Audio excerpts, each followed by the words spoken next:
Alright, it's Wired Hack 75 here. Just want to do a quick update on the LED fish tank lighting project. Just doing some initial testing and wanted to see what sort of output we get. What I got here is this little 29-gallon tank that I use for breeding. See my little angelfish here. And his girlfriend's around here somewhere. Yeah, she's down there in the plant. At any rate, right now I got this tank lit with 3 of these 108 LED modules that I made. And these are using the Cree wide angle 4.8mm LEDs. 4.85mm, however you want to call it. They're each drawing 540 milliamps. So I've got just over an amp and a half, 1.5 something amps here. Got it running off a 12 volt switching power supply, and this puts out a true 12 volts. 12.4 actually. It's 3.5 amps, but these modules have actually lit up brighter now that I use this compared to the old ATX power supply I was using before, which wasn't putting out 12 volts, it was 11.62 or something like that. At any rate, there's 3 of those modules, and 324 LEDs. It's running off 12 volts. 1.5 amps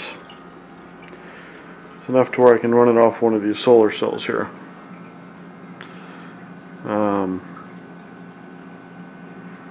And I'll be using a microcontroller, which Vegmatic 1966 designed for me to turn them on and off when the sun goes up or comes up and goes down, and do some other stuff. So we'll be building one of those controllers and a board full of MOSFET power supplies for the 12 volt rails. So that's pretty good. That's it's enough light. Fish seem to like it. Turn out the lights in the kitchen here so you can get a better grasp or perspective really on how much light output it is. I'm kind of surprised. And I know those little things are bright, but right now they're fighting their way through a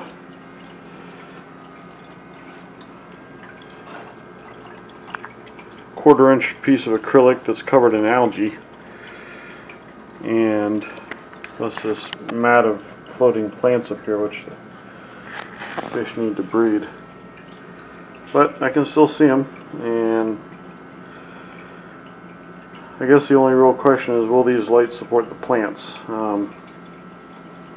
According to some stuff that I've read, I might need to add some red and blue light to it as well, which is no problem. So that's that tank, and we'll show you this one in here. This is my 55-gallon tank, and right now it's being lit with 2 of the Shure Electronics 20-watt LEDs.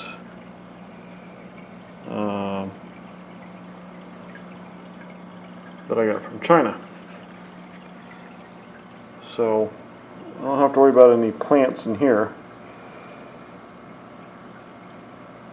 And I had it lit with fluorescents before, F40 T8s.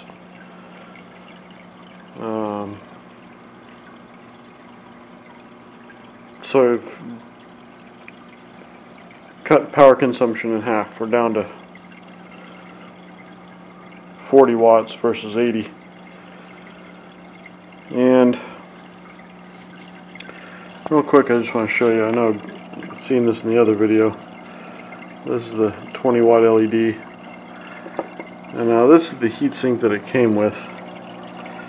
And this has been running for a while now, and I gotta tell you, this heatsink's not cutting it. I'm kind of worried about long-term use.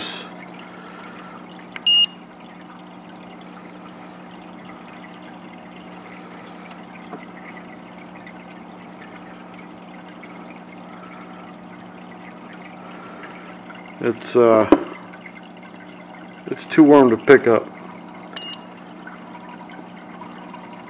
It's only showing 80 degrees. There you go, 88. But it's too warm to pick up comfortably.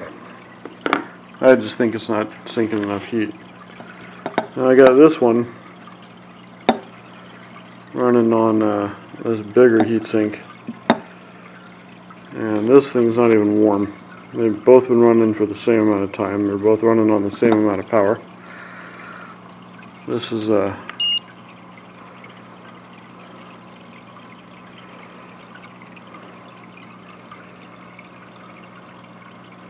showing 97 degrees. But I can put my hand on that, no problem. This one, not so much. This one's going bananas. And I'm actually underdriving these LEDs.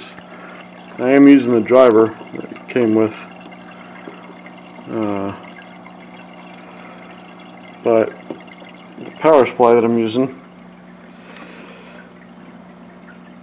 is only 1.8 amps. So these could probably get a little bit more output.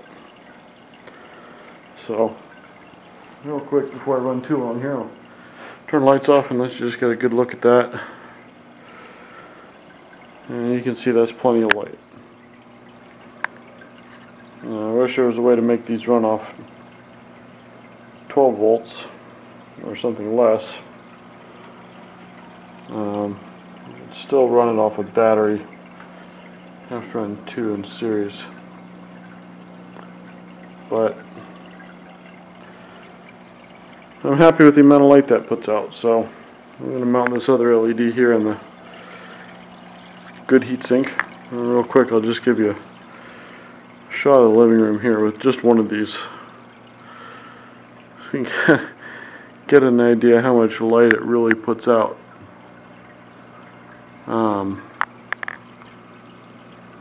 Pretty bright. So that's it. Stay tuned. We're working on more stuff and we got more to come.